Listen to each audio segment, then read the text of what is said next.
তাফসির করতে গিয়ে বলেছেন নবী রাসূলের মধ্যে সব নবীগণ সম্মানের অধিকারী, মর্যাদার দিক দিয়ে সবাই এক সমান নয়, ঠিক কিনা বলেন? কারণ বাবাজির আমার, নবী রাসূলের মধ্যে কেউ হয়েছেন কালিমুল্লাহ, কেউ হয়েছেন খালিলুল্লাহ, কেউ হয়েছেন রূহুল্লাহ, কেউ হয়েছেন সফিউল্লাহ, কেউ হয়েছেন জাবিউল্লাহ, কেউ হয়েছেন হাবিবুল্লাহ। একটু মনোযোগ। হাবিবুল্লাহ শব্দের অর্থ আল্লাহর বন্ধু, কালিমুল্লাহ শব্দের অর্থ আল্লাহর বন্ধু, খালিলুল্লাহ শব্দের অর্থ আল্লাহর বন্ধু, রূহুল্লাহ শব্দের অর্থ আল্লাহর বন্ধু, জাবিউল্লাহ শব্দের অর্থ আল্লাহর বন্ধু, সফিউল্লাহ শব্দের অর্থ আল্লাহর বন্ধু। প্রত্যেকটা শব্দের অর্থ কিন্তু একটা, সেটা হলো আল্লাহর বন্ধু। এখন আপনারা বলুন তো, সব বন্ধুর মর্যাদা কি সমান? বন্ধু বন্ধুর মধ্যে ডিস্টেন্স আছে না নাই? এই যে একটা বিদ্যালয় মাঠ প্রাঙ্গণে আমরা বসলাম, এই বিদ্যালয়ের মধ্যে দেখবেন অনেক শিক্ষক আছেন। আপনারা বলেন, কোন শিক্ষক কি অসম্মানিত? সব শিক্ষক সম্মানিত, কিন্তু মর্যাদার দিক দিয়ে একটা ক্লাসিফিকেশন আছে না নাই? একজন হলো প্রিন্সিপাল, একজন ভাইস প্রিন্সিপাল, একজন সিনিয়র শিক্ষক আর একজন জুনিয়র শিক্ষক। অথচ সব শিক্ষক সম্মানের অধিকারী, কিন্তু মর্যাদার দিক দিয়ে একটা ক্লাসিফিকেশন আছে। সেম থিং নবী রাসূলের বেলায়ও সমস্ত নবীগণ সম্মানের অধিকারী, কিন্তু মর্যাদার দিক দিয়ে সবাই এক সমান নয়। যেমন আল্লাহর পয়গম্বর হযরতে মূসা আলাইহিস সালাম, তিনি কালিমুল্লাহ উপাধিটা কিভাবে পাইলেন? কারণ তিনি মওলা পাকের সঙ্গে নিজে থেকে ইচ্ছে পোষণ করেছিলেন, কথা বলেছেন। তিনি অ্যাপ্লিকেশন করেছিলেন, রব্বি আরিনি, আয় আল্লাহ আমি তোমাকে দেখতে চাই। আমার আল্লাহ তাআলা বলে, লাম তারানি মূসা, তুমি দেখতে পারবা না। এরপর মূসা নবী আমার আল্লাহরে ডাক দিয়া কয়, আল্লাহ আমি তোমাকে দেখতে চাই। আল্লাহ তাআলা কয়, লাম তারানি, তুমি দেখতে পারবা না।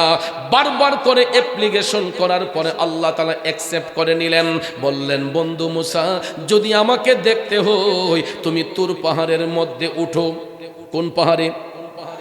আল্লাহ বললেন, মূসা যদি আমাকে দেখতে হয় তুমি তুর সিনার মধ্যে উঠো। মূসা আলাইহিস সালাম আল্লাহকে দেখার জন্য তিনি প্রিপারেশন নিলেন, তুর পাহাড়ে উঠবেন।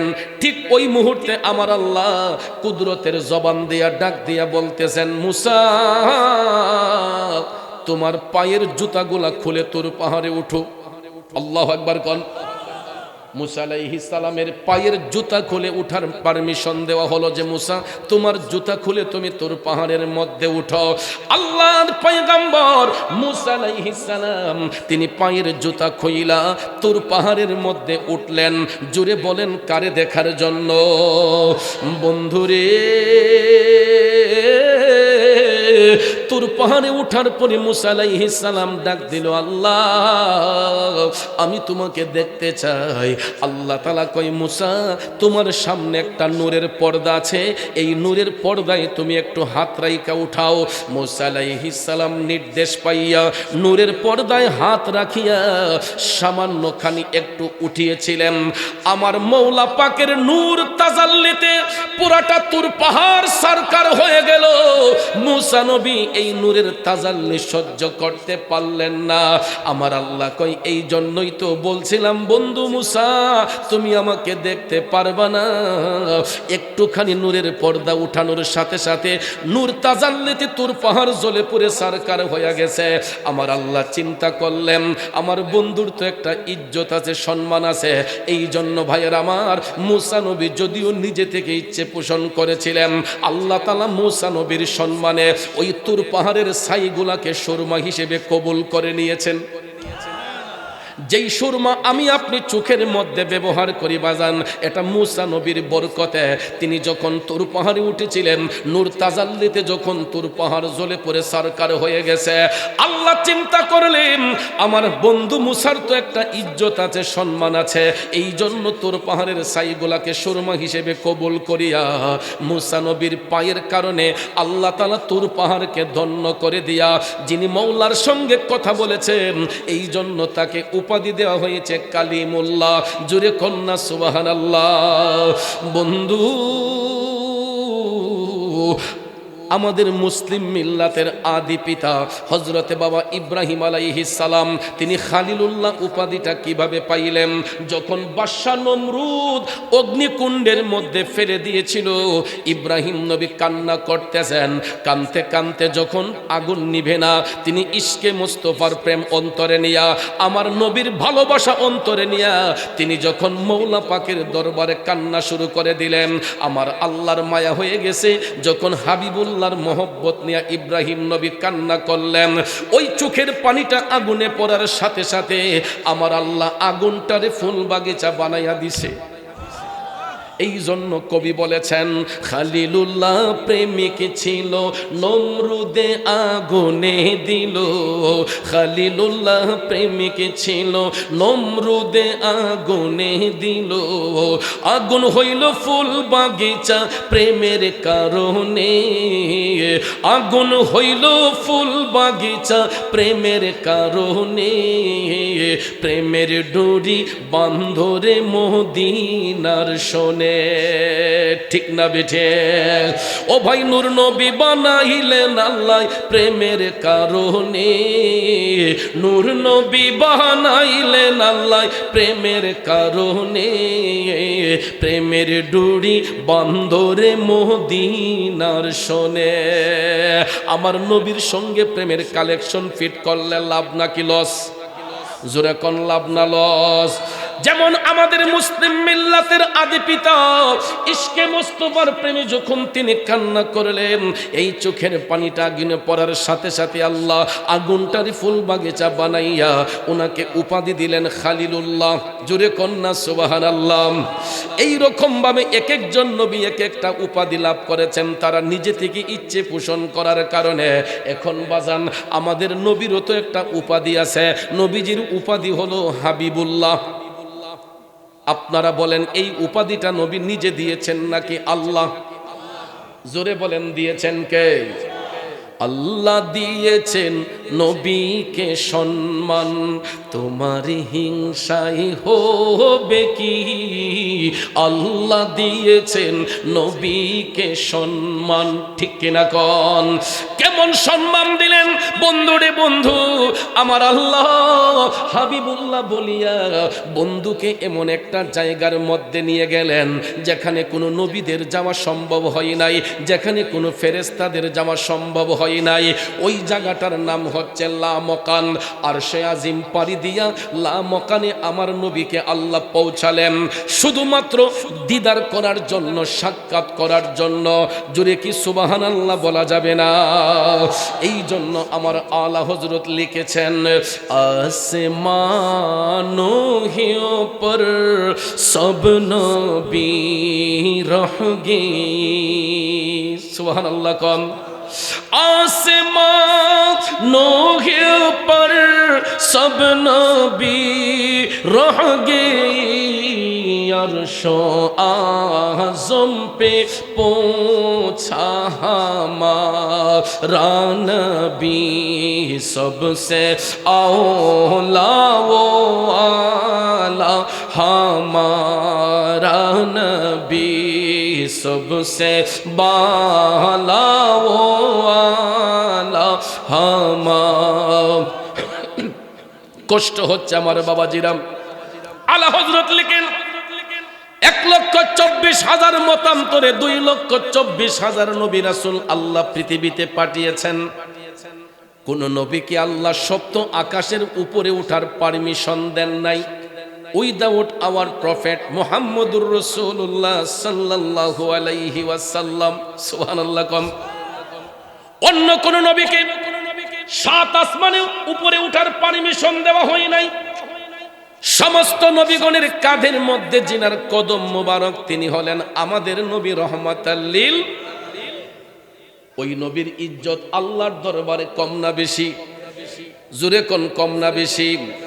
বাজান আমার বন্ধুরা আমার, আপনারা বলেন তো, অন্য কোন নবীর উপাধি কি রহমাতাল লিল আলামিন?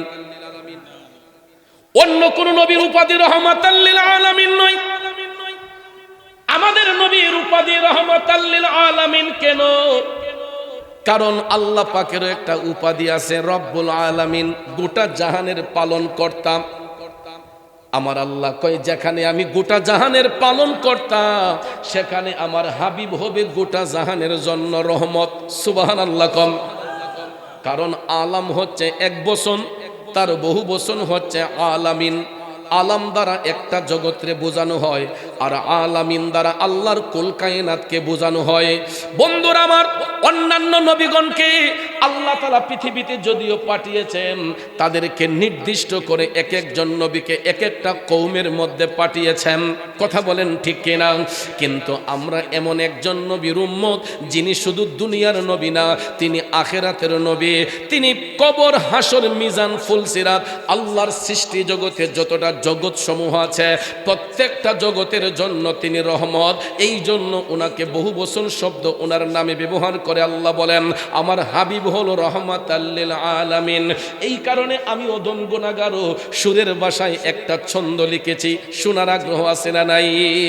আরে পবিত্র কোরআনের মাঝে বলে দিলেন আল্লাহ পাকে, পবিত্র কোরআনের মাঝে বলে দিলেন আল্লাহ পাকে, রহমাতাল লিল আলামিন নূর নবীজির এজাজত, কুল কায়নাতেরই মাঝে মুদের নবী রহমত, কুল কায়নাতেরই মাঝে মুদের নবী রহমত, শ্রেষ্ঠ নিয়ামতের মাঝে শ্রেষ্ঠ নবী মুহাম্মদ, কুল কায়নাতেরই মাঝে মুদের নবী রহমত। ঠিক কিনা বলুন বন্ধুরে? আমার নবী শুধু দুনিয়ার জন্য রহমত নয়, তিনি সর্ব জায়গার জন্য রহমত। এই জন্য নবীর উপাধি রহমাতাল লিল আলামিন। এখন দেখেন আল্লাহ কত দয়াবান, আল্লাহ পাকের উপাধি রাব্বুল আলামিন, আমার নবীর উপাধি রহমাতাল লিল আলামিন। এ বন্ধু, রাব্বুল আলামিন লিখতে আরবি যতটা অক্ষর লাগে, রহমাতাল লিল আলামিন লিখতে আরবি ততটা অক্ষর লাগে। মক্কাতুল মুকাররমা লিখতে আরবি যতটা অক্ষর লাগে, মদিনাতুল মুনাওয়ারা লিখতে আরবি ততটা অক্ষর লাগে। বাজানো লা ইলাহা ইল্লাল্লাহ কালেমা লিখতে যতটা অক্ষর লাগে, মুহাম্মদুর রাসূলুল্লাহ লিখতে আরবি ততটা অক্ষর লাগে। শুধু তাই নয়, মসজিদ লিখতে আরবি যতটা অক্ষর লাগে, মাদ্রাসা লিখতে আরবি ততটা অক্ষর লাগে। নামের সাথে নাম মিলাইয়া আপন হাবিবকে ইজ্জত দিয়েছেন কে? আরো জোরে বলেন কে? এই জন্য কবি বলেছেন রাসূল আমরা তোমায় না চিনিলে তোমার কে আসে যায়, মোরা তোমায় না চিনিলে তোমার কে আসে যায়, দোনো জাহান নবীজির নূরি কদমে ঝুকায়। কষ্ট হয় ফাঁকে ফাঁকে নবীর শান বললে? কষ্ট হবে আপনাদের? কারণ বাজান, ভাত খাইলে ফল খাইলে পেটের ক্ষুধা নিবারণ হয়, আর আল্লাহ নবীর শান গাইলে রুহের ক্ষুধা নিবারণ হয়। তো মাঝে মাঝে একটু নবী ওলির শান গাইলে কি খারাপ লাগবে? রাসূল আমরা তোমায় না চিনিলে তোমার কে আসে যায়, দোনো জাহান নবীজির নবীজির নবীজির, দোনো জাহান নবীজির নূরি কদমে ঝুকায়। একটা জবানও বন্ধ রাখবেন না, চিৎকার মেরে বলুন সুবহানাল্লাহ। বন্ধুরে, এমন একটা পবিত্র মাসের মধ্যে আমরা জান্নাতের বাগানে বসেছি, এমন একটা পবিত্র রাতকে আমাদের সামনে রেখে বসেছি। আর একটা দিন পরেই যেই তারিখটা আসবে, এটাই হবে রজব মাসের 26 তারিখ, দিবাগত রাত 27-এর রজনী, যেই রাতে আল্লাহ রাব্বুল আলামিন হাবিবকে ইনভাইট করেছিলেন, দাওয়াত করেছিলেন দিদার করার জন্য, সাক্ষাৎ করার জন্য। এ বন্ধুরা আমার, বাবাজিরা, আমরা ওই নবীর উম্মত হওয়ার কারণে আমাদের সম্মান কিভাবে দেখেন দুনিয়ার মানুষগুলা দেয়। আজকে এখানে নবী প্রেমের বাগান সাজানো হয়েছে মেহমানদের সম্মানে। ঠিক কিনা কোন? আজকে মোরাদ চৌধুরী প্রধান আলোচক, বিশেষ আলোচক হিসেবে আরো কয়েকজন আসছেন। অতিথি যারা এখানে নাম এসেছে এরা হচ্ছে মেহমান, আয়োজক কমিটি হচ্ছে মেজবান। এই মেহমানদের সম্মানে মেজবানরা আজকে আলোক সজ্জা করেছে। প্যান্ডেল করেছে, লাইটিং করেছে। আপনারা বলেন এই আয়োজন কি প্রতিদিন হয়? কথা কোন প্রতিদিন? বছরে একদিন, ঠিক কিনা? মেহমানদের সম্মানে আজকে নবী প্রেমের বাগান সাজানো হয়েছে, লাইটিং হয়েছে, আলোকসজ্জা হয়েছে। আমার আল্লাহ রজব মাসের ২৬ তারিখ দিবাগত রাতে ২৭ রজনীতে ফেরেশতাদের মাধ্যমে শুধু দুনিয়া নয়, আমার আল্লাহর যতটা জগৎ সমূহ আছে প্রত্যেকটা জগৎ সমূহকে আল্লাহ তাআলা সুসজ্জিত করেছিলেন একটা মাত্র কারণে, আমার আল্লাহর কুদরতি কালামে যত আশ্চর্যান্বিত বিষয় আছে সব কিছু সচক্ষে আপন হাবিবকে দেখাইবার জন্য, জানাইবার জন্য এই মেরাজের উদ্দেশ্য ছিল। আমার নবীর যদি মেরাজ না হতো, ঊর্ধ্বগমন না হতো, রসুল যদি এই বিষয়গুলা না দেখতেন, আজকে কি আমরা কবরের আলোচনা পাইতাম, হাসরের আলোচনা পাইতাম, মিজানের আলোচনা পাইতাম, ফুলসিরাতের আলোচনা পাইতাম, জান্নাত জাহান্নাম কিছুই সম্পর্কে আমরা জানতাম না। একমাত্র মদিনার কামলিওয়ালা নবী আমার মৌলা পাকের দাওয়াত পায়া যখন দিদার করতে গেলেন, আমার আল্লাহ হাবিবকে সব কিছু দেখাইয়া, জানাইয়া, শিখাইয়া আবার পাঠিয়েছেন। কারণ মেহমানের সম্মান মেজবানের কাছে অনেক। আমরা যদি কাউকে মেহমানদারি করাই, দেখবেন আমাদের কিছু কিছু অর্জিত জিনিস যেগুলো আছে অন্য সর্বসাধারণের জন্য প্রবেশ নিষেধ হলেও মেহমানের জন্য এগুলো ওপেন থাকে। যদি আমরা একটা ইন্ডাস্ট্রি করি, একটা রিসোর্ট করি, বা যেই কোনো একটা প্রতিষ্ঠান করি, সবাইকে কি দেখানো হয়? মেহমানদেরকে দাওয়াত করলে যে ভাই সাহেব এটা করছি, এই ইন্ডাস্ট্রিটা করছি, এই প্রতিষ্ঠানটা করছি, মেহমানকে আমরা সব কিছু হাইটা আমরা দেখাই।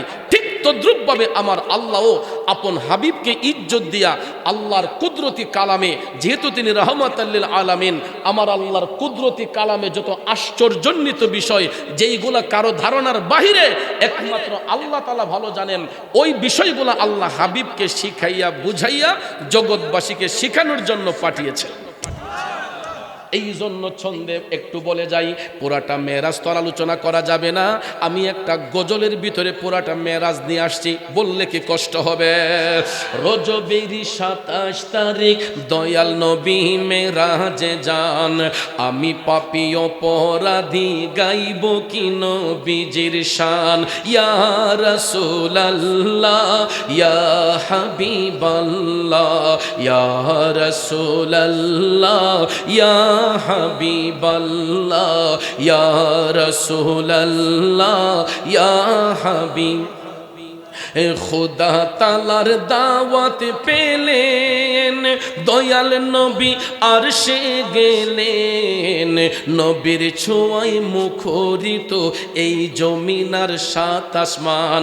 আমি পাপী অপরাধী গাইব কি নবীজির শান। ইয়া রাসূলুল্লাহ ইয়া হাবিবাল্লাহ, ইয়া রাসূলুল্লাহ। জিবরাইল হলেন খাদিম, যাবেন নবী আরশে আজিম।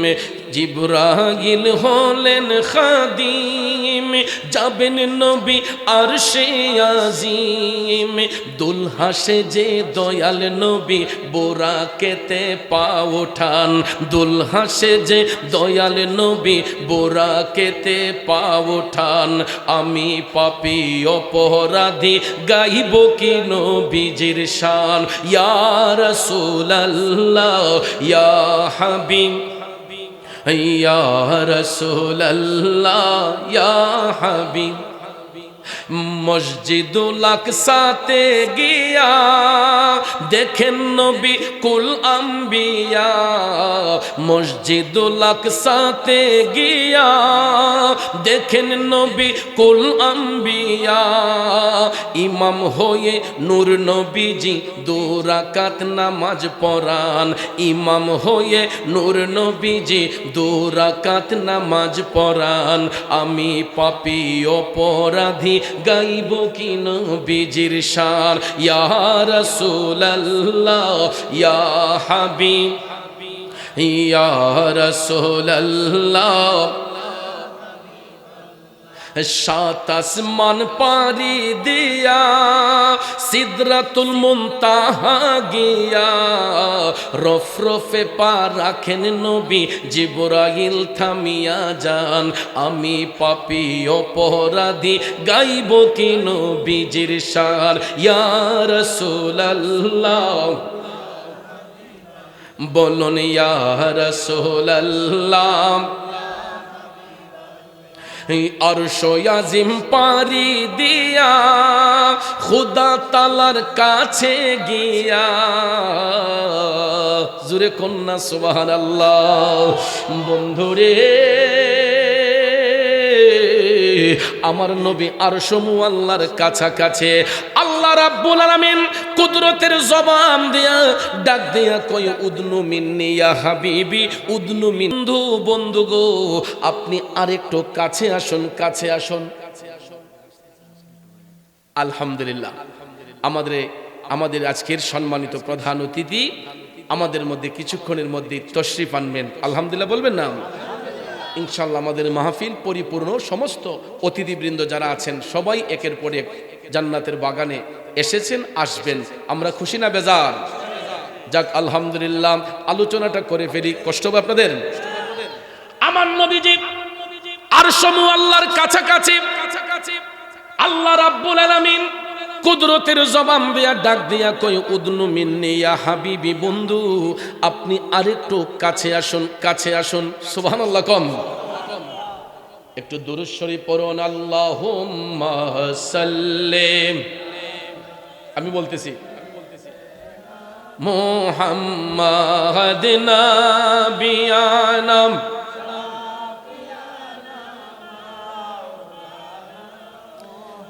আমরা সবাই একটা তাকবীর দিয়ে প্রধান অতিথিকে বরণ করব নারায়ে তাকবীর নারায়ে রিসালাত নারায়ে রিসালাত প্রধান অতিথির আগমন প্রধান অতিথির আগমন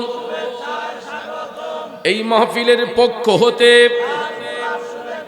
গনিয়ারচরের পক্ষ হতে আমরা সকলে বলি মারহাবা আরেকটু জোরে বলি মারহাবা আমাদের মাহফিলের সম্মানিত মেহমান আলা আপনাদের হোমনা উপজেলার কৃতি সন্তান শুধু হোমনা উপজেলা নয় গোটা বাংলা মায়ের কৃতি সন্তান আমাদের আজকের সম্মানিত প্রধান অতিথি আপনারা আমার সুপরিচিত বেসামরিক বিমান পরিবহন ও পর্যটন মন্ত্রণালয়ের যুগ্ম সচিব জননেতা মোহাম্মদ মুজাম্মেল হক সাহিব আমাদের মধ্যে তশরিফ এনেছেন আমরা সকলে বলি মারহাবা না ধন্যবাদ আমরা সকলে বলি মারহাবা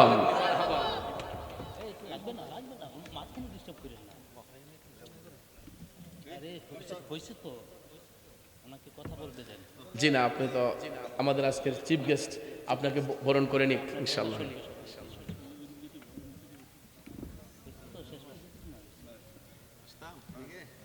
জি আসেন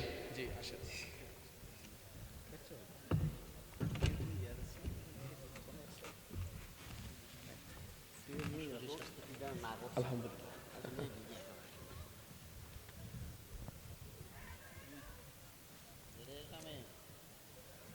মারহাবা মারহাবা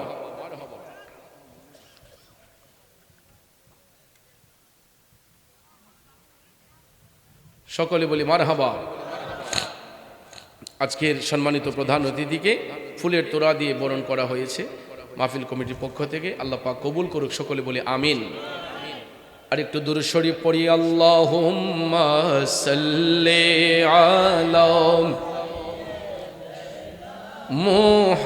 মুহাম্মাদ আল্লাহুম্মা সাল্লি আলা সাইয়্যিদিনা মুহাম্মাদ নাবিয়ানা মাওলানা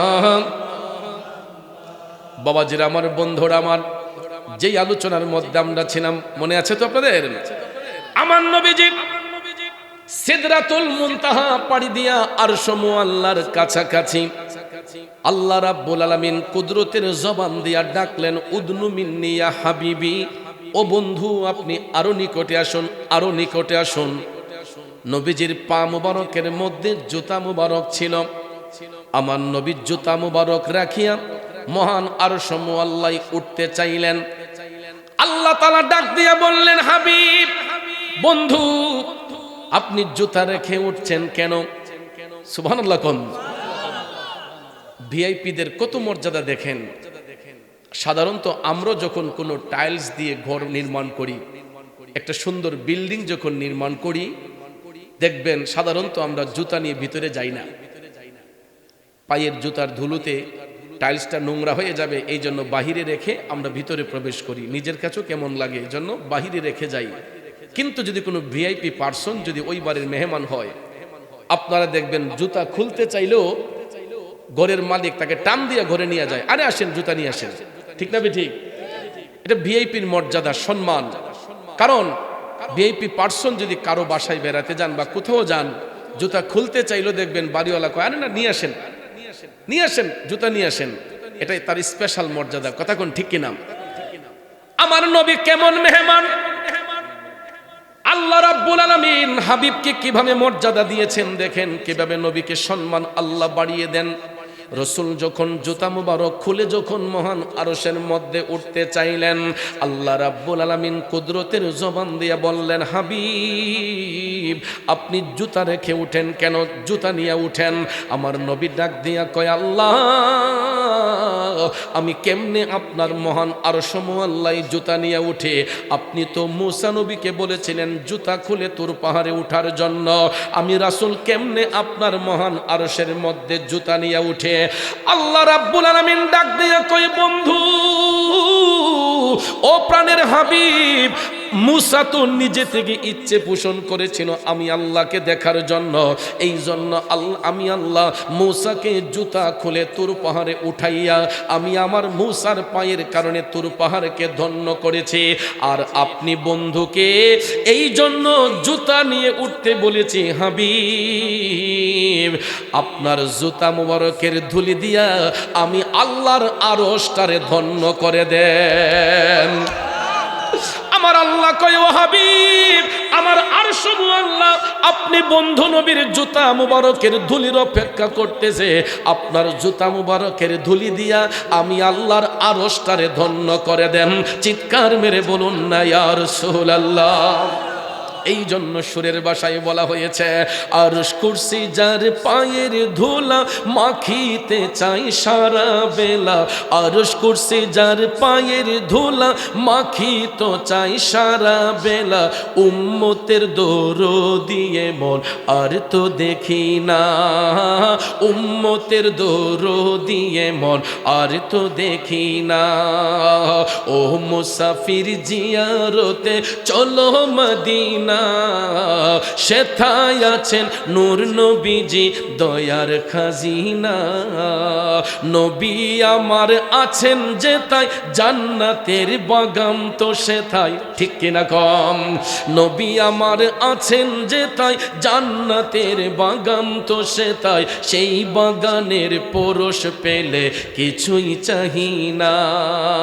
ও মুসাফির জিয়ারতে চলো মদিনা, সেথায় আছেন নূর নবীজি দয়ার খাজিনা। একটা জবানও বন্ধ রাখবেন না, চিৎকার মেরে বলেন আল্লাহু আকবার। ঘনিয়ার চরের বন্ধুরা বাবাজিরা, যেই কথাটা বলতে চেয়েছিলাম, আমরা কেমন নবীর উম্মত, যেই নবীর জুতা মুবারকের ধুলিতে আল্লাহ পাকের মহান আরশ মুআল্লা ধন্য হইয়া যায়, তাইলে ওই নবীর উম্মত হইয়া দয়াল নবীর গোলামি করার প্রয়োজন আছে না নাই? কিন্তু কেমনে? যেই নবী এখনো আমার আপনার জন্য কান্দেন, আমরা তো ওই নবীর জন্য চোখের জল দিতে চাই না। বলেন তো এই বয়সে কয়দিন কতবার আমার নবীর জন্য কেঁদেছেন, নবীর কথা মনে করে কেঁদেছে? কিন্তু মায়ার নবী দয়ার নবীজি আজও সবুজ গম্বুজের নিচে শুয়ে শুয়ে উম্মতি উম্মতি বলে কাঁদছেন। ঠিক কিনা কম? ভাইয়ার আমার, বন্ধুরা আমার, আজকে মসজিদের উদ্যোগে মাহফিল, সুন্দর সুন্দর মসজিদ বানাইয়া লাভ হবে কি যদি মুসল্লি মসজিদে না হয়? মুয়াজ্জিন সাহেব এই মসজিদের মাইকে আজানের ধ্বনি দিয়ে বলেন, হাইয়া আলাস সালাত, আই নামাজকে নিয়ে, ও মুসল্লি ভাই আসো, নামাজের দিকে আসো। আমরা কত হতভাগ্য, কত পোড়া কপাইল্লা, মসজিদের পাশ দিয়ে হেঁটে যাই, এই ডাকটাকে আমরা পরোয়া করি না। মসজিদের পাশ দিয়ে হেঁটে যাই, একটু নামাজ পড়তে আমাদের মনটা চায় না।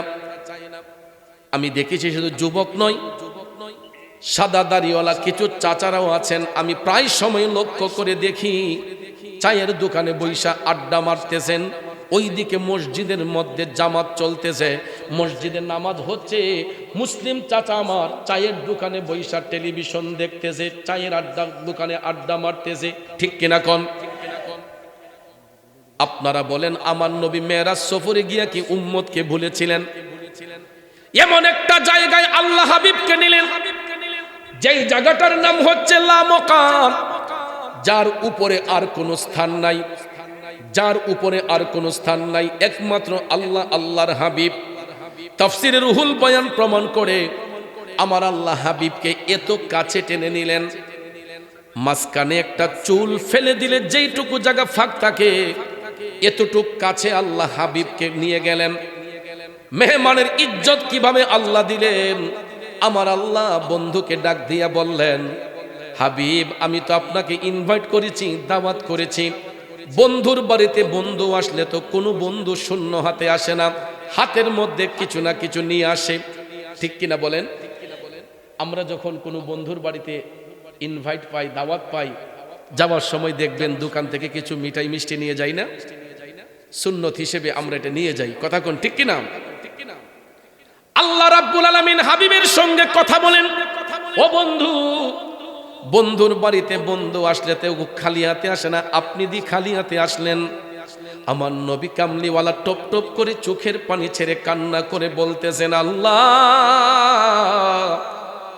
আমি তো খালি হাতে আসি নাই। আমার আল্লাহ বললেন, হাবিবকে নিয়ে আসলেন।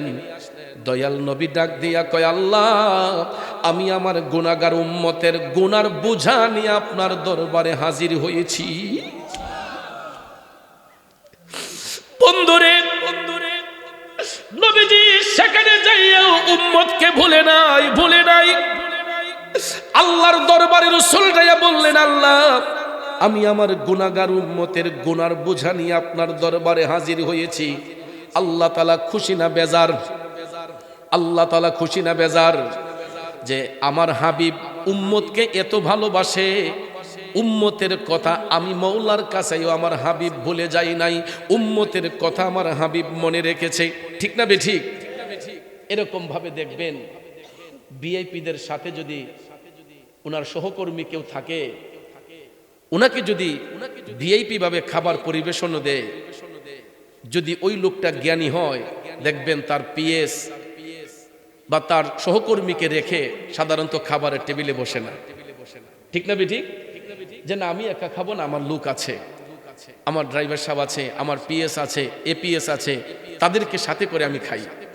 তাই বলে কি ভিআইপির মর্যাদা কমবে না বাড়বে? আমার নবী তো সেখানে গিয়া উম্মতের কথা নাও বলতে পারতেন। আল্লাহ তাআলা হাবিবকে কাছে টেনে নিলেন। যখন আল্লাহ বললেন, বন্ধুর বাড়িতে বন্ধু আসলে তো খালি হাতে আসেন, আপনি কি নিয়ে আসলেন? আমার নবী উম্মতের কথা চিন্তা করে রাসূল টপ টপ করে চোখের পানি ছেড়ে কান্না শুরু করে দিয়ে বললেন, আল্লাহ আমি আমার গুনাহগার উম্মতের গুনার বোঝা নিয়ে আপনার কাছে হাজির হয়েছি। বন্ধুরে বন্ধু, আপনারা বলেন আমার নবীজির কি নিজের জন্য কান্নার কোনো প্রয়োজন আছে? আরে নিজের জন্য দয়াল নবী একটুও কাঁদে নাই, সারা জীবন কেঁদেছিলেন উম্মতের মায়ায়, সারা জীবন কেঁদেছিলেন উম্মতের মায়ায়। এখনো কাঁদেন নবী, এখনো কাঁদেন নবী সোনার মদিনা, যেজন হবে আপনা সেই তো মদিনা, যেজন হবে আপনা সেই তো মদিনা। ঠিক কিনা বলেন বন্ধু? আমার আল্লাহ তাআলা হাবিবের সঙ্গে এই কথা যখন বললেন, আল্লাহ যখন শুনলেন, হাবিবের কথা শোনার পরে আল্লাহ তাআলা কুদরতি কালামের যত আশ্চর্যান্বিত বিষয় আছে সব কিছু হাবিবকে দেখাইতেছেন, জানাইতেছেন। সুবহানাল্লাহ কম। বন্ধুরা আমার, বাবাজিরা, এখন আরেকটু নিচে নাই আসবো, উপর থেকে আরেকটু নিচে আনবো। আল্লাহ তাআলা হাবিবকে কি দেখালেন? প্রথম আসমানে আসার পরেই দয়াল নবীর সঙ্গে হযরতে বাবা আদম আলাইহিস সালামের সাক্ষাৎ হয়েছিল। আদম আলাইহিস সালাম আমার নবীকে অভ্যর্থনা জানালেন, সুস্বাগত জানালেন। এরপরে আদম নবী ডাক দিয়ে বললেন, ইয়া রাসূলুল্লাহ, আপনার জন্য মহান রাব্বুল আলামিন জান্নাত এবং জাহান্নাম সুসজ্জিত করে রেখেছেন। আপনি চাইলে আগে জান্নাত দেখতে পারেন, আগে চাইলে জাহান্নামটাও দেখতে পারেন। উভয়টাই আপনার জন্য সুসজ্জিত করা হয়েছে। নবী গো, আপনি আগে চাইলে জান্নাতও দেখতে পারেন, আগে জাহান্নামও দেখতে পারেন। নবীজির খাদেম ছিলেন তখন প্রথম আসমানে জিব্রাইল ফেরেশতা। আমার দয়াল নবী ডাক দিয়ে বললেন, ও জিব্রাইল, আমি জান্নাত দেখব পরে, আগে জাহান্নামের ভয়াবহতা দেখতে চাই, জাহান্নামের চিত্রটা আগে দেখতে চাই। দয়াল নবী আমার জান্নাত দেখার আগে জাহান্নাম দেখার অনুমতি, জাহান্নাম দেখার প্রিপারেশন নিলেন। জিব্রাইল আলাইহিস সালাম বললেন, ইয়া রাসূলুল্লাহ, আপনার একান্ত মর্জি। তখন রাসূল বললেন, জিব্রাইল চলো। আমার রাসূল গিয়া যখন জাহান্নামের গেইটে দাঁড়ালেন, এটা অটোমেটিকলি ওপেন হয়ে গেছে। সুবহানাল্লাহ কোন। আমাদের দেশে দেখবেন অটো ডোর আছে, বিভিন্ন হোটেল রেস্তোরাঁতে, অনেক অফিস আদালতে অটো ডোরগুলো দেখবেন আমাদের এটা সেন্সরের সাথে, আমাদের ব্লাড সার্কুলেশনের সাথে এটা জয়েন্ট। এটা যখন শরীরের হাওয়া লাগে তখন এটা অটোমেটিকলি খুলে যায়। কথা কোন ঠিক না? বিজ্ঞানীকে জিজ্ঞেস করেন, ভাই আপনি এটা আবিষ্কার করলেন কিভাবে? মাঝে মধ্যে এইগুলো আমাদের সেন্সে যায়। কথা কোন ঠিক না বেঠিক? যে এটা অটোমেটিকলি খুলে যায় কেন? এটা নিয়ে যখন আমরা রিচার্জ করি তখন আমরা বিজ্ঞানীকে খুঁজি, বিজ্ঞানী এটা কিভাবে বানালেন। আপনি যদি বিজ্ঞানীকে বলেন, ভাই আপনি কিভাবে বানালেন, বিজ্ঞানী সাহেব আপনাকে বলে দিবে যে আমি আমার নবীর মেরাজ সফরকে রিচার্জ করে, নবীজি যখন জান্নাত জাহান্নামের গেইটে গিয়ে দাঁড়িয়েছিলেন, এটা ওপেনলি খুলে গিয়েছিল। ওই জিনিসটাকে তারা রিচার্জ করে, গবেষণা করে, আমার নবীর সুন্নতকে রিচার্জ করে বিজ্ঞানীরা এই অটো ডোরের আবিষ্কার করেছে।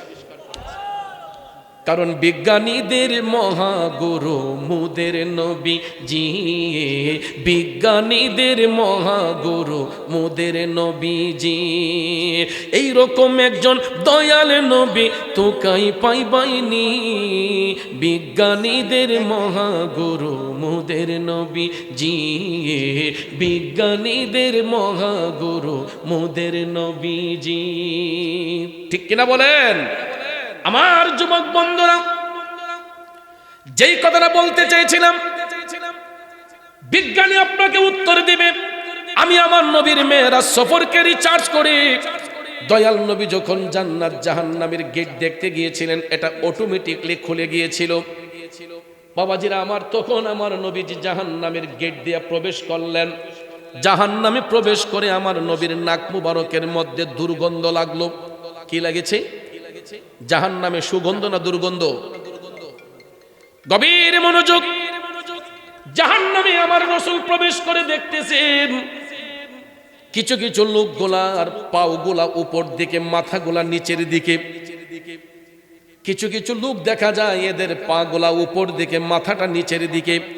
এদের মাথার মধ্যে অগ্নির তাপ যখন দেওয়া হচ্ছে, জাহান্নামের আগুনের তাপ যখন তাদের মাথায় দেওয়া হচ্ছে, এদের মাথার মগজটা গলে যখন জাহান্নামের আগুনের মধ্যে পড়ে, তখন আগুনটা লাফাইয়া লাফাইয়া উপর দিকে উঠে। নাউজুবিল্লাহ বলেন। আপনারা দেখবেন সাধারণত আমাদের দেশে আগুনের মধ্যে যদি পেট্রোল, অকটেন, এইগুলা যদি ডিজেল যদি ঢালেন, আগুনের গতি কি কমে না বাড়ে? যদিও এটা তৈলাক্ত পদার্থ, কিন্তু তরল পদার্থ, এরপরে দেখবেন এটা আগুনের মধ্যে দিলে এটা আগুন লাফাইয়া উপর দিকে উঠে যায়। কথা কোন ঠিক না বেঠিক? আমাদের শরীরটাও কিন্তু তৈলাক্ত শরীর। কথা কোন ঠিক না বেঠিক? পাগুলা উপর দিকে থাকবে, মাথাটা নিচের দিকে। জাহান্নামের আগুনের তাপ যখন তাদের মাথায় দেওয়া হবে, মাথার মগজটা ঠকবক করে আগুনের মধ্যে যখন পড়বে, আগুনটা তখন লাফায়া লাফায়া উপর দিকে উঠতে থাকে। এই দৃশ্য দেখে নবীজির চোখের পানি টপ টপ করে ঝরতেছে। আমার মদিনার কামলিওয়ালা নবীজি এই দৃশ্য দেখে যখন কান্না করতেছেন, জিব্রাইল ফেরেশতা ডাক দিয়া বলতেছে, নবী গো, ইয়া রাসূলুল্লাহ, এরা আপনার উম্মতের মধ্যেই একদল লোক, এদের শাস্তির কারণ হলো নবী গো, এরা মসজিদের পাশ দিয়ে হেঁটে যেত, কিন্তু এরা নামাজের মধ্যে দাবিত হতো না। ইয়া রাসূলুল্লাহ, এদের শাস্তির কারণ হলো এরা মসজিদের পাশ দিয়ে হেঁটে যেত, কিন্তু মসজিদে প্রবেশ করত না। যেই কারণে এরা জামাতের সহিত নামাজ পড়তে অনীহা প্রকাশ করত, যেই কারণে আল্লাহ পাক নারাজ হয়ে নামাজ থেকে দূরে সরে থাকার কারণে এই লোকগুলার উপর নারাজ হয়ে জাহান্নামে তাদের পাওগুলা চলে গেছে উপরে, মাথাটা চলে আসছে নিচে। কারণ দুনিয়ার মধ্যে তো আমরা অনেকে শক্তির বাহাদুরি দেখাই, আমরা অনেক সময় গোষ্ঠীর বড়াই দেখাই, অনেক সময় নিজেকে ক্রেডিট দেখাই যে আমি এই, আমি সেই, আমি এই ক্ষমতাধর ব্যক্তি, এই করে ফেলতে পারি, সেই করে ফেলতে পারি। এমন লোক আছে না নাই? আপনারা বলেন, ইজ্জত দেওয়ার মালিক কে? ইজ্জত নেওয়ার মালিক সূরা আল ইমরানে আল্লাহ স্পষ্ট করে বলেছেন, ওয়া তুইজ্জু মান তাশা ওয়া তুযিল্লু মান তাশা বিয়াদিকাল খাইর। আল্লাহ কয়, ওগো হাবিব, আপনি বলে দেন, আমি ইচ্ছে করলে কাউকে সম্মানিত করি, আবার আমি চাইলে কাউকে অপদস্থ করতে পারি। ইজ্জত সম্মান দেওয়ার মালিক কে? কিন্তু এরপরও দেখবেন ওই আল্লাহর আদেশকে অমান্য করে আমাদের সমাজের মধ্যে কিছু কিছু মানুষ আছে যারা নিজেকে ক্রেডিট দেখানোর জন্য অনেক সময় দেখবেন নামাজ নিয়েও তামাশা শুরু করে। বিচার পঞ্চায়েত বসলে দেখবেন ইমাম সাহেব হুজুরকে গিয়ে, হুজুর কেরারটা একটু শর্ট করে পড়েলে আসেন, এরকম হুজুরকে বলে, হুজুর আসলে একটু শর্ট করে লেন। এরপরে দেখবেন কোনো জিনিস উদ্বোধন হতে গেলে তখন দেখবেন অনেক নেতা কর্মী আসেন, অনেক অতিথি আসেন। এই টাইমও দেখবেন হুজুর যদি কেরারটা একটু লম্বা পরে পিছনে আরেকজন দুই টান মারে, একটা আয়াত বেশি পড়লে না জানি কোনো সমস্যা হয়ে যায়। কিন্তু ভাইয়ার আমার, বন্ধুরা আমার, এগুলা করতে নাই। কারণ কোরআনে পাকের আয়াত যতক্ষণ তেলাওয়াত হয় বুঝতে হবে মওলা পাকের সাথে বান্দার কথা চলতেছে। দুনিয়ার ব্যক্তির কথা মূল্যবান বেশি নাকি আমার আল্লাহর বাণীর মূল্য বেশি? তো এই জন্য আমরা কখনো কমান্ড করব না ইমাম সাহেব হুজুরকে, আলেমদেরকে কখনো আমরা আদেশ করব না। আমরা তাদের আদেশ মেনে চলবো, তারা যেই দিক নির্দেশনা দেন আমরা সেটাকে ফলো করব। আজকে আমরা এই দিকে ফলো না করার কারণে সমাজ আস্তে আস্তে ধ্বংসের দিকে চলে যাচ্ছে, মানুষের ঈমান আকীদা বিনষ্ট হয়ে যাচ্ছে। কথা বলেন ঠিক কিনা? এই জন্য ভাইয়ার আমার, একজন কবি বলেছেন, ওরে সৃষ্টিকর্তার ইশারাতে যেতে হবে মাটির নিচেতে, আরে চলবে না আর বাহাদুরি যাহা করতে দুনিয়ায়, হায়রে যাহা করতে দুনিয়ায়, ওরে দম ফুরাইলে রঙের জলসা যাইব শেষ হইয়া। ঠিক কিনা বলেন বন্ধু? আমি যতক্ষণ দুনিয়াতে আছি আমাকে আপনারা বলবেন পীর সাহেব, মুফতি সাহেব। আজকের প্রধান অতিথি যতক্ষণ আছেন আপনারা বলবেন সচিব সাহেব। কিন্তু যদি এই মুহূর্তে আমার আপনি দেখেন কতগুলা মানুষ বসেছি, কত রঙের কাপড় পইরা বসছি, ভ্যারাইটিস কালারের কাপড় আমাদের গায়ের মধ্যে জড়ানো, কারোটা লাল, কারোটা নীল, কারোটা হলুদ, কারোটা কালো, কারোটা সবুজ, বিভিন্ন কালারের পোশাক আমরা গায়ে দিয়া বসছি। দামের মধ্যে দেখেন কত ডিফারেন্ট। কারো গায়ের পোশাকের দাম হয়তো 500, কারোটা 1000, 5000, 10000, 20000, 50000, 1 লাখ, 2 লাখ, এর চাইতে বেশি আছে না নাই? রং বেরঙের পোশাক যদি আমার আপনার গায়ের মধ্যে জড়িয়ে থাকি, যদি খোদাই না করুক আমরা ডেড বডি হইয়া যাই, সমাজপতি শিল্পপতি যদি ডেড বডি হইয়া যায়, উনাকে যখন আপন দেশে পাঠানো হইব, বলুন তো পোশাকের রংটা হবে কি? এই গ্রামের একজন ভিখারি যদি মারা যায় মুসলিম হইয়া, তাকে যখন আপন দেশে পাঠানো হইব, পোশাকের রংটা হবে কি? এ বন্ধু, এই সমাজের সমাজপতি শিল্পপতিরা মার্কেট করার জন্য দেখবেন রাজধানী ঢাকা যান, অনেক সময় দেখবেন বিদেশ বাড়িতে মার্কেট করতে যান, শপিং মলে যান। দেশের কাপড় অনেকে পরে না, কয় আমার ছেলে মেয়েরও পরে না, আমি নিজেও পরি না, বিদেশে যাইয়া শপিং করে। কিন্তু ভদ্রলোক যেই দিন মারা যান, ওনার কাফনের কাপড় কেনার জন্য কুমিল্লা সদরে যাইতে হয় না, হুমনা সদরও যাইতে হবে না। আপনাদের স্থানীয় বাজারটার নাম কি? গনিয়ারচর বাজারটাই যথেষ্ট, ঠিক কিনা বলেন?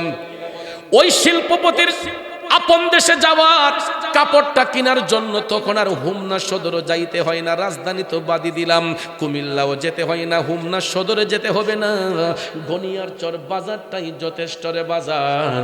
ইচ্ছে করলে এক টুকরা কাপড় বেশিও আনা যাবে না, কমও আনা যাবে না। পুরুষ যদি মারা যায় ওই ব্যক্তির জন্য 3 টুকরা সাদা মার্কিন কাপড়, মহিলা যদি মৃত্যুবরণ করে তার জন্য 5 টুকরা সাদা মার্কিন কাপড়, ঠিক কিনা কন? আমার যুবক বন্ধুরা, আজকে কত বাবা সন্তানের জন্য 2টা 4টা বাড়ি করে, 2টা 4টা গাড়ি করে দিয়ে যায়, 2টা 3টা বাড়ি করে দিয়ে যায়, চকের মধ্যে 10খানি 20খানি জায়গা জমি কিনে দিয়ে যায়।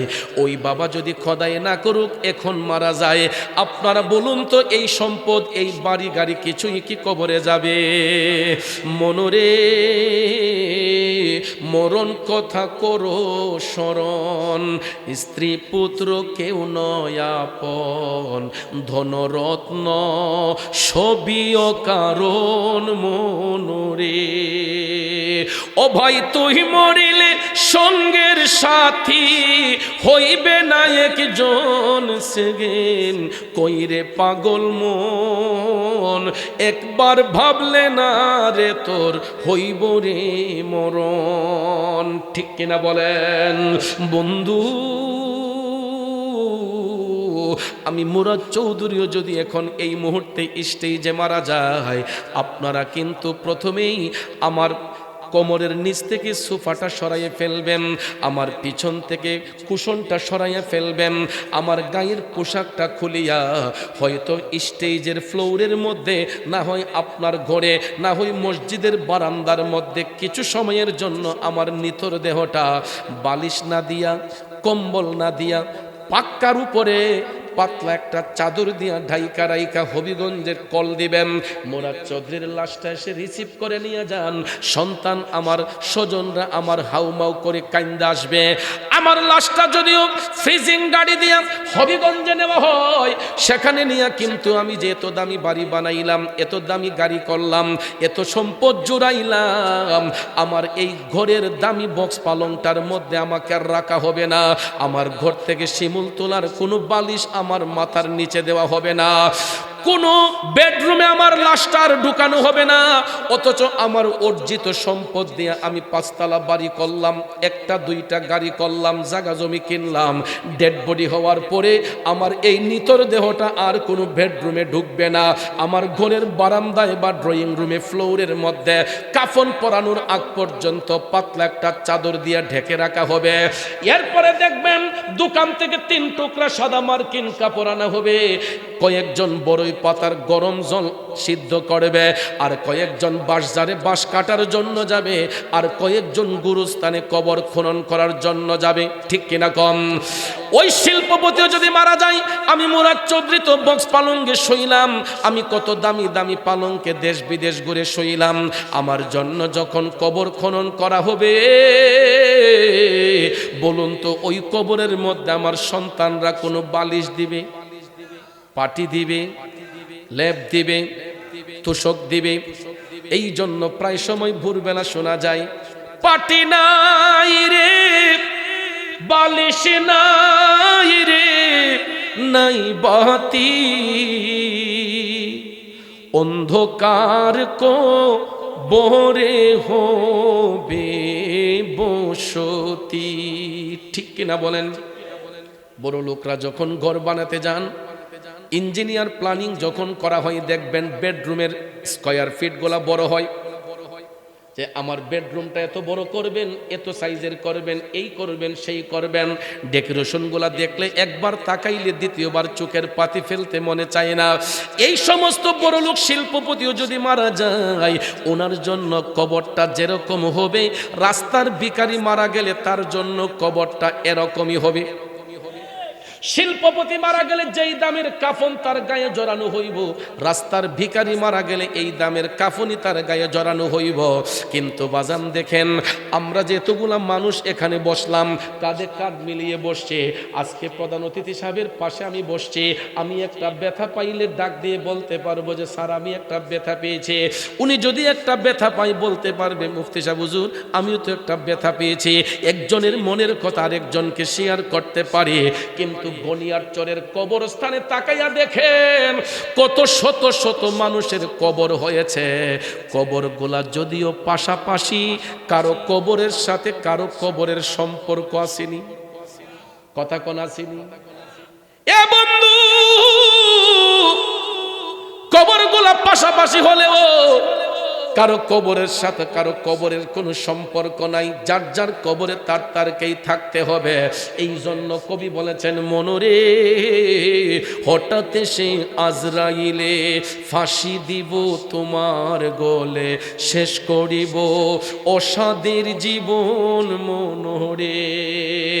ও ভাই দম থাকিতে আল্লাহ নবীর নাম করো স্মরণ, সেগেন কইরে পাগল মন, একবার ভাবলে না রে তোর হইব রে মরণ। বন্ধু, কবরে আমার নবী ছাড়া কেউ আপন হবে না।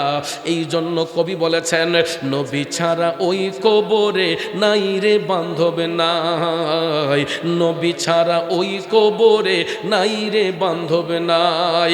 হাসরেতে নবী ছাড়া নাই দরদি নাই, নবী ছাড়া ওই কবরে নাই রে বান্ধব নাই। ঠিক কিনা বলেন? সেই মদিনার কামলিওয়ালা নবী জাহান্নাম দেখতে যখন প্রবেশ করলেন, আমার নবী দেখতেছেন কিছু কিছু মানুষের পাও উপর দিকে, মাথাটা নিচের দিকে। শাস্তির কারণ জানতে চাইলে জিবরাইল আলাইহিস সালাম ডাক দিয়া কয়, নবী গো, এরা নামাজ কাজা করত, মসজিদের পাশ দিয়ে হেঁটে যেত, এরা নামাজের মধ্যে আসতো না। এই জন্য নামাজ না পড়ার কারণে, আল্লাহর ঘরে প্রবেশ না করার কারণে আমার আল্লাহ তাদের পাওগুলা উপরে নিয়ে গেছে, মাথাটা নিচের দিকে নিয়ে এদেরকে কিয়ামত অবধি পর্যন্ত আল্লাহ জাহান্নামের আগুন দিয়া তাপ দিবে। আর এই জাহান্নামের আগুনের তাপ সম্পর্কে রাসূল বলেছেন, জাহান্নামে যে আগুনটা জ্বলে, এই জাহান্নামের আগুনের তাপ সম্পর্কে রাসূল বলেছেন যে দুনিয়ার জমিনে একটা সুইয়ের নালা দিয়ে জাহান্নামের আগুনের তাপ যদি একটুখানি বের করা হয়, দুনিয়াতে যেটা দিয়ে আমরা সুতা ঢুকাই সুইয়ের নালা দিয়ে, এই সুইয়ের নালা দিয়ে যদি একটু অগ্নির তাপ দেয়া হতো, জাহান্নামের আগুনের তাপ দুনিয়াতে পাঠানো হতো, গোটা পৃথিবীর মানুষের চেহারাটা অন্ধকারে ছাই হয়ে যেত। এখন চিন্তা করেন জাহান্নামের আগুনের তাপটা কি পরিমাণ হতে পারে। যারা নামাজ কাজা করে, মিথ্যা কথা বলে, জুলুম করে, নির্যাতন করে, ওই ব্যক্তিগুলোকে জাহান্নামে আমার আল্লাহ এরূপ শাস্তি প্রদান করে। বাজান, আমার নবী আরেকটু সামনে গেলেন, যাইয়া দেখতেছেন আরো কিছু কিছু লোক দেখা যায়, এরা নিজের গোশত নিজে চাবাইয়া চাবাইয়া খাচ্ছে। নাউজুবিল্লাহ, কি বলবেন না? কিছু লোক দেখা যায়, আমার নবী আপন চোখ মুবারকে দেখলেন এরা নিজের শরীরের গোশত নিজে চাবাইয়া খায়। আমার নবী এই দৃশ্য দেখে টপ টপ করে চোখের পানি ছেড়ে কান্না শুরু করলেন। জিবরাইল আলাইহিস সালাম ডাক দিয়া কয়, নবী গো, ইয়া রাসূলুল্লাহ, এরা আপনার উম্মতের মধ্যেই একদল লোক। ইয়া রাসূলুল্লাহ, এরা দুনিয়াতে মানুষ হত্যা করত, এরা এতিমের সম্পদ গ্রাস করত। ইয়া রাসূলুল্লাহ, এরা অন্যের জমি জমা দখল করত। আসেনি ভাই? একজনের ক্ষেতের লাইল কাইটটা নিজের ক্ষেতে ঢুকাই ফেলে। এটা সাধারণত গ্রাম দেশে বেশিরভাগ হয়। জায়গা জমি নিয়ে দ্বন্দ্ব হয়, মারামারি হয়, অনেক সময় দেখবেন খুন খারাপি হয়। আছেন এরকম? গভীর মনোযোগ। আমি কি শেষ করে দেব?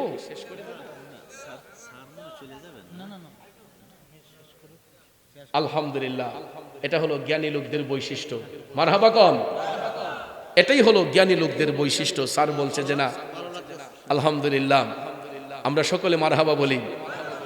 স্যার যদি যাইতো গাও, এরপর আমি কিছু পরামর্শ দিলাম হইলে স্যার রে, কারণ অত দিনে পাইছি, বহু দিনে পাইছি আমার মনের মতো একটা মানুষ। জি, কারণ আমি দেখতেছি বেসামরিক বিমান পরিবহন ও পর্যটন মন্ত্রণালয়ের যুগ্ম সচিব আমার স্যার, অনেক উচ্চ পদস্থ একজন কর্মকর্তা, ঠিক না ঠিক? আমি আমার রেমিটেন্স যোদ্ধাদের মনের কষ্টের কথা স্যারের সাথে শেয়ার করতাম। আজকে অনেক দিনে স্যারকে পেয়েছি। আমি এই রকম একজন বিজ্ঞ ব্যক্তিদেরকে খুঁজতেছি, যাদের কাছে আমি প্রায় মাহফিলে আমি প্রবাসীদেরকে নিয়ে কথা বলি। স্যার অবশ্যই বিদেশ সফর করেছেন, আমার রেমিটেন্স যোদ্ধাদেরকে দেখেছেন। একটা পরিবারের হাল ধরার জন্য আমার দেশের অনেক রেমিটেন্স যোদ্ধারা কেউ জমি বন্ধক রেখে, কেউ টাকা ধার করে, অন্যের কাছ থেকে সাহায্য নিয়ে একজন বাবা তার ছেলেকে বিদেশে পাঠায় ইনকামিং সোর্স বাড়ার জন্য, পরিবারটা সচ্ছলভাবে চলার জন্য। আমি নিজের চোখে দেখেছি, আমি অনেক দেশ ঘুরেছি আপনাদের দুয়ার বরকতে। আমি সিঙ্গাপুর, মালয়েশিয়া, দুবাই, ওমান, কাতার, সৌদি আরবে আমি দেখেছি আমার প্রবাসী রেমিটেন্স যোদ্ধারা এরা যখন বিল্ডিং কনস্ট্রাকশনের কাজ করে, 20 তলা, 30 তলা, 40 তলা বিল্ডিংয়ে যখন খাঁচার মধ্যে ঝুলে ঝুলে পেইন্টের কাজ করে এবং ইলেকট্রিক কাজ করে, নিচ থেকে তাকালে মনে হয় যে একটা খাঁচার ভিতর পাখি ঝুলে আছে।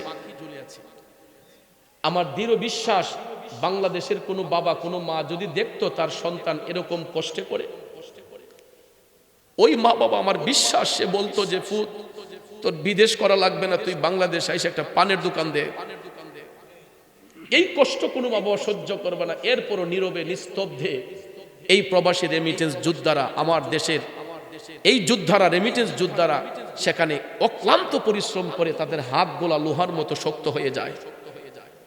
অনেক প্রবাসীরা দেখবেন হ্যান্ডশিপ করতে গেলে লজ্জা পায়, হাতগুলা শক্ত। এই শক্ত হাত দিয়ে আজকে আমাদের দেশের রেমিটেন্স বাড়ানোর কারণে আমাদের দেশটা আজকে সচ্ছলভাবে চলতেছে।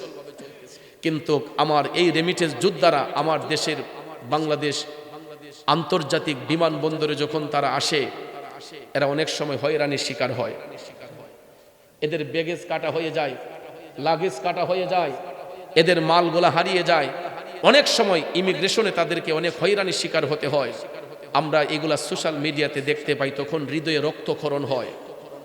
অন্যান্য দেশ আমরা ঘুরি, ওই দেশের ডিসিপ্লিন আর আমার দেশের ডিসিপ্লিন দেখলে আমার চোখ দিয়ে রক্ত চলে আসে, পানি নয় রক্ত চলে আসে। আমার দেশের আচরণ আর ওই দেশগুলোর আচরণগুলা, একজন ভদ্রলোক যখন একটা পদবিতে থাকেন, ওনার পদমর্যাদার সম্মান অনেকে রক্ষা করতে পারে না। আমি এটা দুঃখের সহিত বলছি। আমি স্যারকে অনুরোধ করব, স্যার যেহেতু একজন বিজ্ঞ কর্মকর্তা, এই রেমিটেন্স যোদ্ধাদেরকে আমরা সম্মান দিতে হবে। আমাদের বেশি টাকা খরচ হয় না। রাষ্ট্রীয়ভাবে যদি কিছু ফুলের স্টিক যদি এয়ারপোর্টে রাখা হতো, একটা রেমিটেন্স যোদ্ধা আসলে যদি একটা গোলাপ ফুল তার হাতে দেওয়া হতো যে আপনি আমার দেশের রেমিটেন্স যোদ্ধা, দেখতেন সে কোটি টাকার চেয়ে বেশি খুশি হয়ে যেত। সামান্য একটা গোলাপ ফুল যদি তাকে দেয়া হতো, সে খুশি হয়ে যেত। আজকে বেসামরিক বিমান পরিবহন ও পর্যটন মন্ত্রণালয়ের যুগ্ম সচিব আমার শ্রদ্ধাভাজন স্যার মোহাম্মদ মুজাম্মেল হক স্যার আজকে আমার পাশে। আমি স্যারের মাধ্যমে ঊর্ধ্বতন কর্মকর্তা সহ নিম্ন শ্রেণীর যারা কর্মকর্তা আছেন তাদেরকেও এই পরামর্শটুকু দিতে বলবো, যাতে আমাদের দেশের রেমিটেন্স যোদ্ধারা এই দেশে, অন্তত এই দেশের ছেলে হিসেবে, দেশের নাগরিক হিসেবে এরা যেন আমাদের দেশে একটু সম্মান পায়, এরা যেন হয়রানির শিকার না হয়। অনেক সময় শখ কইরা 1 কেজি মাল বেশি হয়ে যায়, দেশে আনতে চায়, 1 কেজি মাল বেশি হয়ে গেছে দেখা যায় তার ব্যাগেজ কাটা হয়, লাগেজ কাটা হয়ে যায়, তাকে হয়রানির শিকার হতে হয়। আমি স্যারের মাধ্যমে দেশবাসীকে বলবো,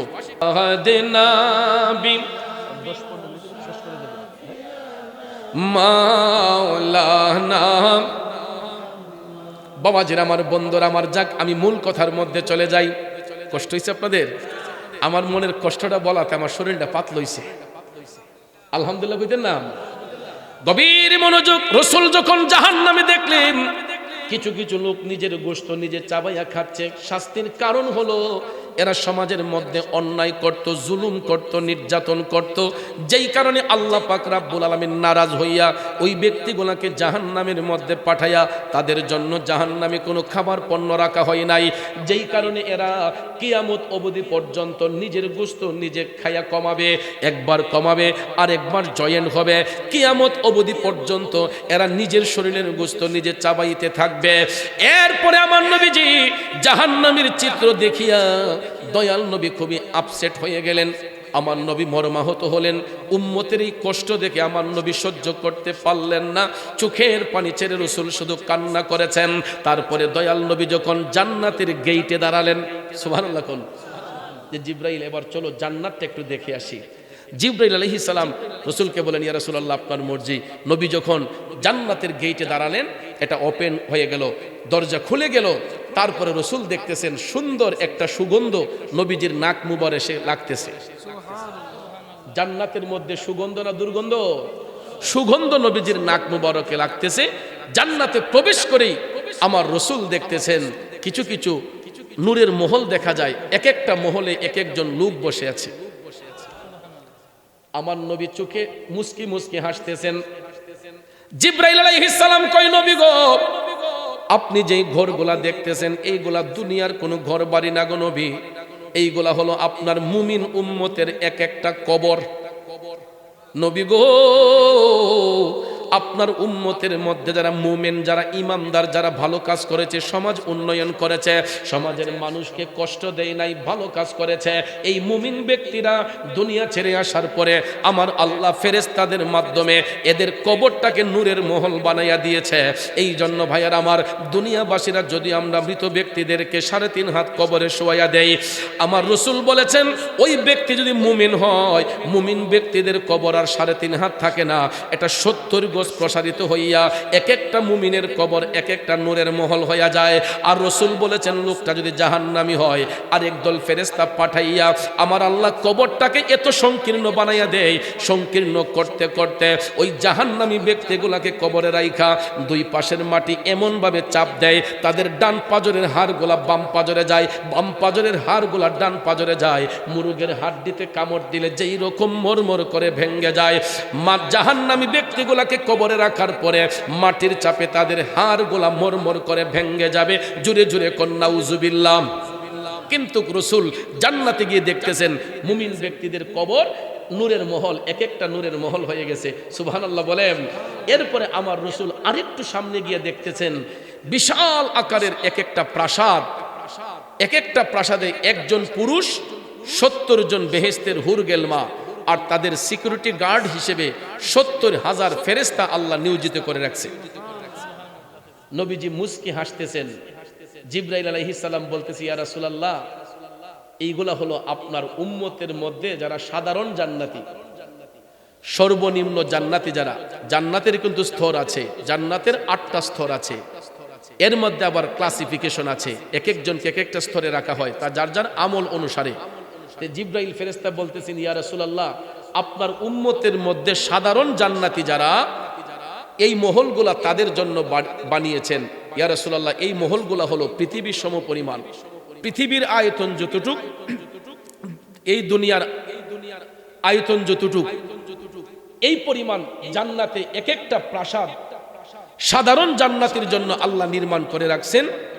এক একজন পুরুষের সাথে 70 জন বেহেশতের হুর গেলমা তাদের সেবিকা আর 70,000 নূরের ফেরেশতা তাদের সিকিউরিটি গার্ড। সুবহানাল্লাহ বলেন। এরপরে আমার নবী যে ডান পাশে তাকাইয়ে দেখছেন কিছু ভিজা মাটি দেখা যাচ্ছে, এগুলা জান্নাতি মাটি, ভিজা মাটি থেকে পানি বেয়ে বেয়ে পড়তেছে। রাসূল এটা দেখে তাকায় রইলেন। জিবরাইল আলাইহিস সালাম বলতেছেন, ইয়া রাসূলুল্লাহ, এই যে মাটিগুলা দেখতেছেন এগুলা হচ্ছে আপনার মুমিন উম্মতরা দুনিয়াতে যেখানে সিজদা করছিল, এই সিজদার জায়গাটাকে আল্লাহ জান্নাতের টুকরা বানিয়ে দিয়েছে। নামাজি ব্যক্তিরা যেখানে নামাজের সিজদা করে, ওই সিজদাটা যদি আল্লাহর কাছে কবুল হইয়া যায়, এই সিজদার জায়গাটা জান্নাতের টুকরা হয়ে যায়। এই জান্নাতের টুকরোকে আল্লাহ একত্রিত করে জান্নাতের মাটির মধ্যে, এখানে জান্নাতি মাটি দিয়ে পরিণত করেছেন। এইগুলা ভিজা থাকে, এগুলা কান্না করে কার জন্য? ওই নামাজি ব্যক্তির জন্য, যে আল্লাহ আমি সাক্ষী দিচ্ছি তোমার ওই ব্যক্তি সে যদিও দুনিয়াতে কোনো অপ্রীতিকর কাজ যদিও করে থাকে, কিন্তু লোকটা নামাজি ছিল, এই লোকটা নামাজ পড়েছে, আমি নামাজের সিজদার জায়গা আল্লাহ তোমার কাছে সাক্ষী দেই, তুমি তোমার বান্দাকে জান্নাতের আলা মকাম দান করো। তখন এই নামাজের সিজদার জায়গা আমার আপনার জন্য কাল হাসরে সাক্ষীর হয়ে যাবে, আল্লাহর কাছে সাক্ষী দিবে, যাতে আমরা জান্নাতের আলা মকাম পাই। এই জন্য নামাজি ব্যক্তির সম্মান দুনিয়াতে যেমন, আখেরাতে আল্লাহ তেমন দান করেছে, এবং জান্নাতের আলা দরজা ওই নামাজিদেরকে দান করা হবে। এই জন্য আমার রসুল যে মেরাজে গেলেন, আসার সময় আল্লাহ তাআলা নবীর উম্মতের গুনার বোঝা হালকা করার জন্য এই দুইটা বিশেষ আমল দিয়েছেন। একটা হলো নামাজ, আর একটা হলো রোজা। একটা হলো নামাজ, আর একটা রোজা। যেই কারণে আমার রসুল বলেছেন, হাসরের ময়দানে আল্লাহ যেই দিন বিচার করবেন, সবার আগে নামাজের হিসাব বান্দার কাছ থেকে চাইবেন। কিসের হিসাব? হাসরের মাঠে যখন বিচার কার্য হবে, সবার আগে আল্লাহ তাআলা বান্দার কাছে নামাজের হিসাব চাইবেন। এই জন্য ভাইয়ের আমার, আপনাদেরকে বিনয় করে বলে যাব, আমি সুদূর সিলেট থেকে আপনাদের এলাকায় এসেছি। আমি হয়তো একদিন আলোচনা করছি 2 ঘন্টা, পৌনে 2 ঘন্টা, কিন্তু এলাকার মসজিদের ইমাম সাহেব, খতিব সাহেব প্রতি জুমার দিন আপনাদেরকে নামাজের তালিম দিচ্ছেন, ওক্তে ওক্তে নামাজের তালিম দিচ্ছেন। তাদের সাথে একত্রিত হয়ে আমি আপনাদেরকে বিনীত অনুরোধ করব, আপনারা নামাজি হয়ে যাবেন। এই যে আপনারা মাহফিলে আসছেন, আমি একটা সত্য কথা বলি, আমি চ্যালেঞ্জ করে বলতে পারবো, আপনাদের অনেকের অজু নাই। অজু ছাড়া আপনারা নবীর বাগানে বসেছেন, মাথায় টুপি ছাড়া বসেছেন। আমার সম্মানিত স্যার প্রধান অতিথিও দেখেন, উনি যদিও একটা উচ্চ পদস্থ কর্মকর্তা, স্যার কিন্তু একটা সুন্দর পরিবেশে নবীর বাগানে এসেছেন, ঠিক না? এরপর আমি আপনাদেরকে বলবো, রসুল বলেছেন আত্তুহুরু শাত্রুল ইমান, পবিত্রতা হইছে ইমানের অঙ্গ। আপনি শার্ট পরেন, প্যান্ট পরেন, গেঞ্জি পরেন, আপনার ইখতিয়ার, কিন্তু আত্তুহুরু শাত্রুল ইমান, পবিত্রতা ইমানের অঙ্গ। এই কাপড়টা যদি আপনি পবিত্র রাখেন, অজু সহকারে থাকেন, মাথায় একটা টুপি থাকে, মাহফিলের পরিবেশও সুন্দর হয়, আমাদের কথাগুলোও সুন্দর হবে। কথা কোন ঠিক না ঠিক? কথা শুনতেও মজা লাগবে, কথা বলতেও মজা লাগে, যদি পরিবেশ সুন্দর থাকে, ডিসিপ্লিন থাকে। কিন্তু আজকে উপস্থিতি যেমনটাই হয়, কিন্তু আজকে তুলনামূলক মানুষ একটু কম হয়েছে। আমার মাহফিলে এত কম মানুষ নিয়ে কোথাও আজ করি না আমি সাধারণত। আপনাদের এলাকায়ও মাহফিলে আসলে হাজার হাজার মানুষ থাকে, কিন্তু উপস্থিতি কম হলেও আজকে প্রত্যেকটা মানুষের মনোযোগ আছে মাহফিলে, প্রত্যেকটা মানুষের মনোযোগ আছে। এই জন্য আমি আপনাদেরকে বিনীত অনুরোধ করে যাব যে নেক্সট টাইমে মাহফিলে আসলে অজু সহকারে মাথায় একটা টুপি দিয়া নবীর বাগানে আমরা আসবো, ঠিক আছে ইনশাল্লাহ? কারণ ভাইয়ার আমার, বন্ধুরা আমার, যতক্ষণ এই সমাজ, এই রাষ্ট্র ইসলামী রাষ্ট্রে রূপান্তরিত না হয়, ইসলামী অনুশাসন না আসে, ততক্ষণ পর্যন্ত মানুষ ভালো কিছু পাবে না। কথা বলেন ঠিক কিনা? এই জন্য জন্ম হোক যথাতথা, কর্ম হোক ভালো। জন্ম হোক যথাতথা, কর্ম হোক ভালো। কর্ম যদি ভালো হয়, হোক না গাছতলায় জন্ম, আমরা কর্মের গুণে আমরা অনেক দূর এগিয়ে যাব। আজকে বেসামরিক বিমান পরিবহন ও পর্যটন মন্ত্রণালয়ের যুগ্ম সচিব আপনাদের হোমনার সন্তান, ঠিক না ঠিক? কৃষ্ণপুরের সন্তান। উনি কি এমনিতেই যুগ্ম মহাসচিব হয়ে গেছেন? উনি এই জায়গাটা অলঙ্কৃত করতে কঠোর পরিশ্রম করেছেন, প্রচুর স্টাডি করেছেন। প্রচুর স্টাডি করার কারণে আজকে এই যোগ্যতার আসন তিনি অলঙ্কৃত করেছেন। আজকে যোগ্য ব্যক্তিকে যোগ্যতার আসনে আপনারা বসিয়েছেন। এটা আপনাদের এলাকার গর্ব, আপনাদের এলাকার রত্ন। কথা কোন ঠিক না ঠিক? আল্লাহ যেন প্রধান অতিথি সহ যত অতিথিবৃন্দ আছেন সবার নেক হায়াতে আল্লাহ যেন অফুরন্ত বরকত দান করেন। আমরা আমিন বলি, জোরে বলি আমিন। ইনশাআল্লাহ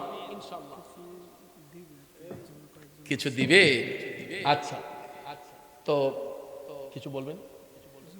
আমি 5 মিনিট স্যারকে বসিয়ে রেখে, যদি এটা আমার করার ইচ্ছে ছিল না, তারপর আমাকে তারা অনুরোধ করেছেন।